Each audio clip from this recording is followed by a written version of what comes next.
This is a warning. At least that's how I'm taking it. According to people that work in the shipping industry, people that are truckers, people that work at the ports around the country, our ports are becoming empty due to this whole tariff war against China. I believe that their tariffs are up to 140 something percent for the stuff that's coming into the country, essentially making goods twice or even three times as much as they were just a month ago. So a lot of people are canceling their shipments and things from that country coming into here. And a lot of people are saying, well, that's good for America.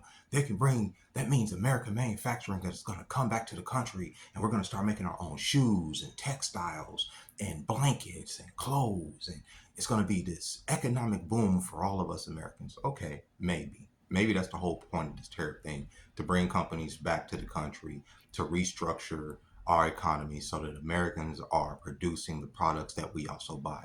But there's a reason that companies ship labor over to China in the first place, and that's because of slave wages. See, China don't have all the same labor laws and everything that we have here. So you can pay factory workers subpar slave wages and it will work within their economy, as opposed to here. If a person is working in a textile plant, the same worker that you will probably pay $1 to $2, an hour over there in China for doing the same work. Here, they will require you pay them 20 to $25 an hour with benefits in order to make the same products. And what does that do? That drives the price of these useless knickknacks and paddywhacks that we all enjoy up and through the roof. And I was in the comment section of a video yesterday saying, well, it's good that these tariffs are good, that the ports are empty, good that China's not shipping their cheap garbage over here for us to consume.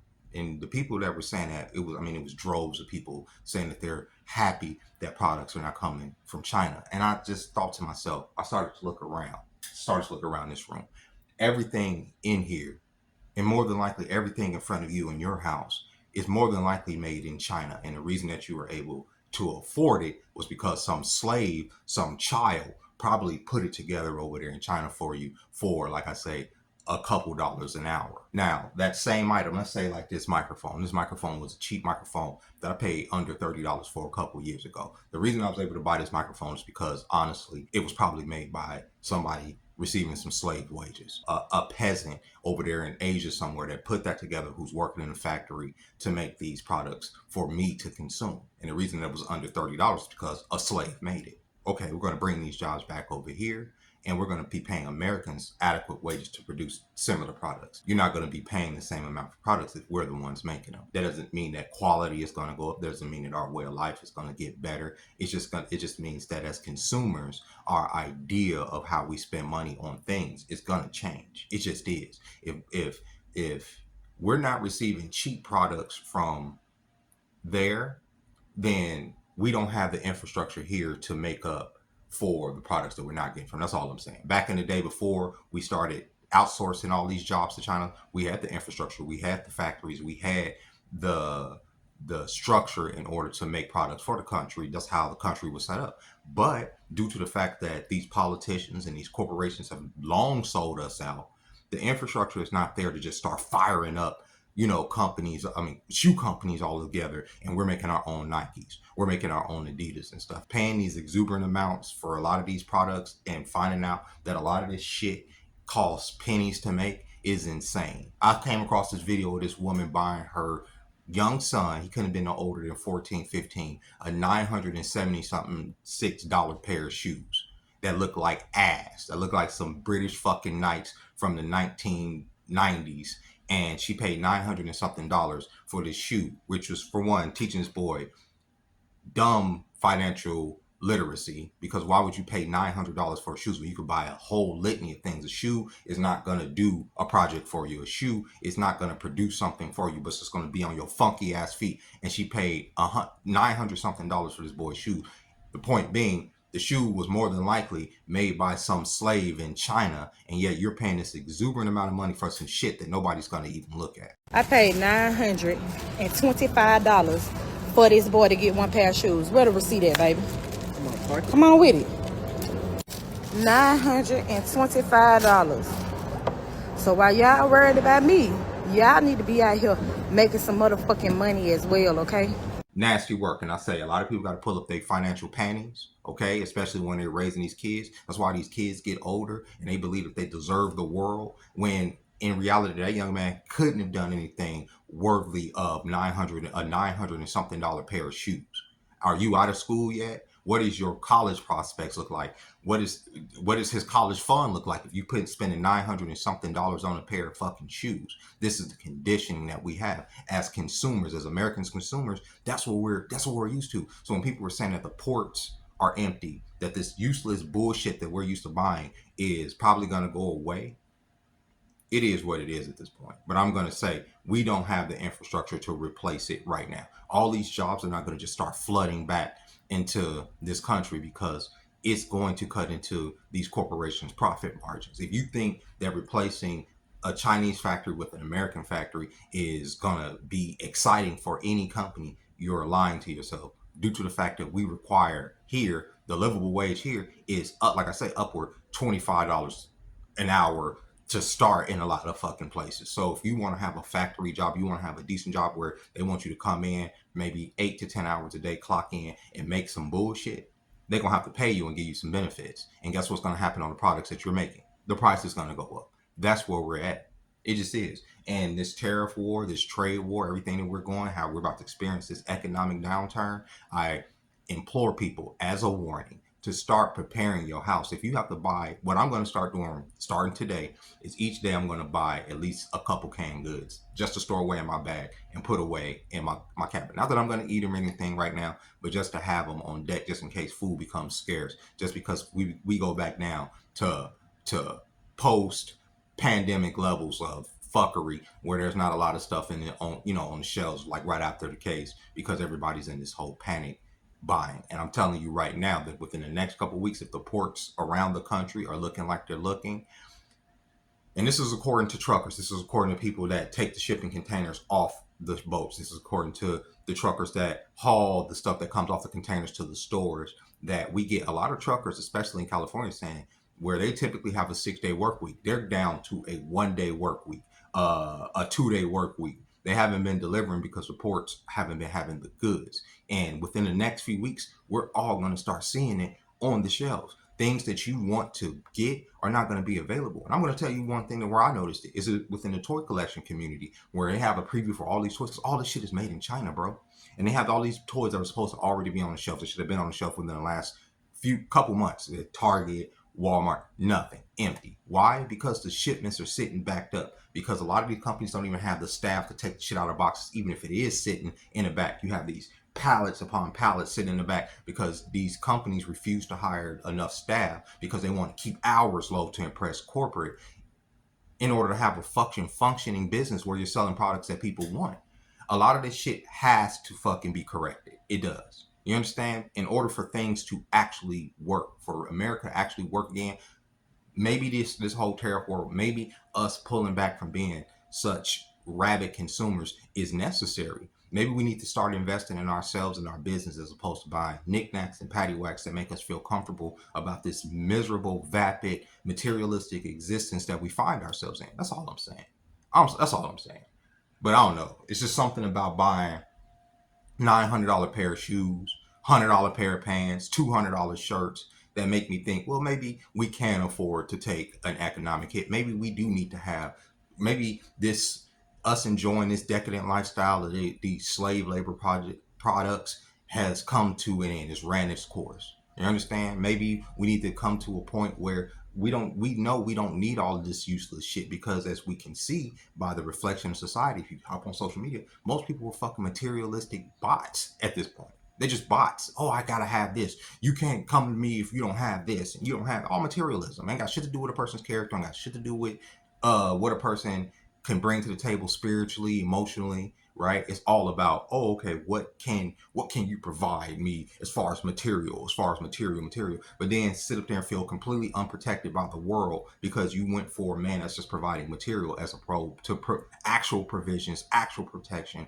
and actual fucking character. It's just about things. Right? I can impress anybody with things. I can impress anybody with the illusion of things in a vapid society like this, and it doesn't matter without ever having to drop a dime on them. Just the perception alone will have them bending my will. You can literally buy fake $100 bills, fake gold chains, and flex that shit on Instagram and have women hit you up in your DMs thinking that you got the bag and that you about to trick off on them because we live in this materialistic society. Fuck the fact that, oh, I'm just up here flaunting money like an asshole. Fuck the fact that I probably got 2 or 3 women who are giving me all types of, STIs and shit. No, it's the money that is attractive. It's not necessarily the character of the man or the woman. It's the things that they can provide for you in its time. And we've been conditioned to believe that way. So if China has to be, annexed from America, so we're not receiving their products, so that we can get some type of semblance of sanity here again, then so be it. And then on the moral tip, right? Going back to the whole slave labor thing, we always talk about slavery. We always talk about people being stuck in economic situations. Most people here in America, even the poorest American, is richer than 80% of the fucking world. Even when I was living in a fucking tent last year in a park, I was still more wealthy than most of the people on this fucking planet. I still had more opportunity at my disposal than most people on the planet. It's the truth. It's a truth that most Americans don't like to hear. That we just don't. But we've come to this point where everything is about money, and just the we've allowed them to make the cost of living so high and so fucked up that we are slaves. That we are slaves to this materialistic system, because the moment that you don't play into it, the moment that you don't buy, the moment that you don't consume, the moment that you don't pay taxes, the moment that you're not a part of this machine, what are you doing? You're living on the street. They locking you up. They're persecuting you. They're treating you like human garbage simply for existing and being a fucking human. The capitalistic society has conditioned us to be fucking brats, to be nasty things. Just the truth. Nasty, ugly things that think consumerism and obtaining stuff is the pinnacle of what being a human being is about, and it's a fucking lie. So when we watch this economy crash, and we're gonna watch it crash, and like I said, you could say, oh, it's Trump's fault. You could say, but this is all by design. This has been in the making for the last 20, 30 fucking years, and I've watched it. They knew that this house of cards was destined to fall, and yet they needed a patsy in order to say, okay, this is why it's falling now. But no, it was destined to fall. You can't have perpetual growth in anything. That's crazy. Unless the populations are matching that growth, unless everybody's having babies and everybody has enough wealth to consume and spend, and perpetual growth is a nasty way of thinking, and all these companies believe in that. If you're not having growth year after year after year after year after year, you're failing. That's stupid. You can't continue to grow into perpetuity if the resources, the labor, and the means are not there in order to continue to produce into perpetuity and grow year after year after year. If the populations are stagnant, if the economy is recessing or retracting, how the fuck do you expect to perpetually grow? It's impossible. It's a house of cards. That's why I say it was designed to fail. It was never meant to be permanent. It was meant to be a system that was to be utilized, used, and abused,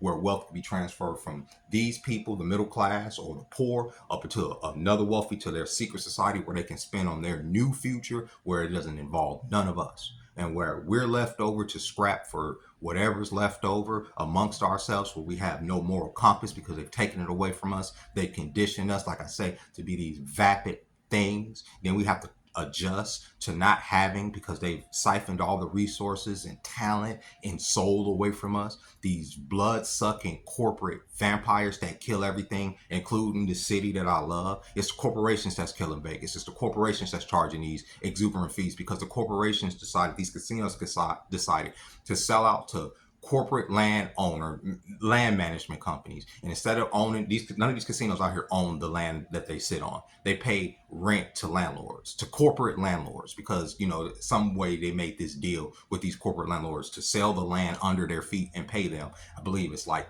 they have to pay about upwards of $1 billion a fucking year, or damn near, or millions of dollars a month to keep these properties. So even if the property is not bringing in money, guess what's happening? The corporations are you still got to pay the corporation rent. So it's still siphoning money out of Vegas. And what does the casinos do? They pass those prices on to the consumer through parking fees, through $9, 10, 15 fucking dollar pizzas, through desserts that cost you $20 fucking dollars, through drinks that are upward $35. They nickel and dime the people, and so the people are not here. They're not coming, and I don't fucking blame them. Corporations kill everything. And it's our economy is going to suffer because we're a tourism economy and people come from other countries. And right now, people don't feel like America is a safe place to come to, so they're not coming here. You understand? Our economy suffers. Your economy, wherever you are, is going to suffer because of these tariffs, because you can't get the products that you need in order to continue to have commerce going. Like I said in my last video, we're all about to experience some level of layoff because of all this. So be prepared to do it.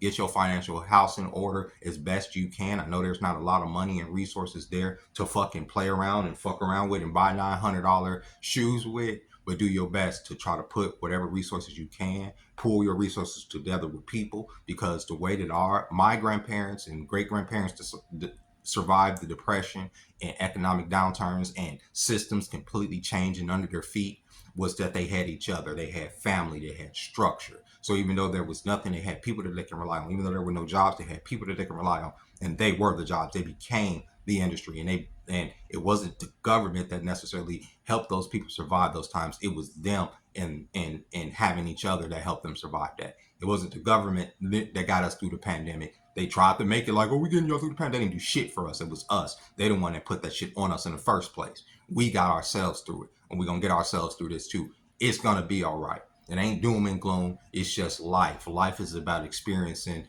moments in time, events, instances. And this is an instance where we're made to probably suffer financially for a little bit. But it's to build character so that we can be better fucking people, because the young people that we're raising right now are trash. I hate to say it, they have no concept of what it means to be a person because they're so bereft of God and the spiritual world, because we didn't put that on them. We didn't require that of them. We didn't force them to actually seek out a divine. We left them to their own devices. And the fact that they're void of God and divinity, we're fucked, okay? And it's because we put on this, it's about things. You got to get stuff. How much money you make? What do you want to do when you grow up? That'll make a lot of money. How many times y'all told y'all kids, that'll make a lot of money. That'll make a lot. That's a good job. That's a good. No. Stop doing that to them. They don't need to hear that shit. It ain't about what you do as far as a job. That ain't what makes you a person. What makes you a person is who you are as a fucking person. And you could do anything. You could produce anywhere. You could be. Can you be relied upon? Are you trustworthy individual, right? Can I leave my kids with you? Can I put some money down and not worry about you putting it in your pocket? That's what fucking matters to me. With that being said, ladies and gentlemen, I hope you guys are having a fabulous week. I will catch y'all maybe tomorrow, maybe Friday. We'll see, but it will be within the next couple of days, and I'll see y'all next time. Bye bye.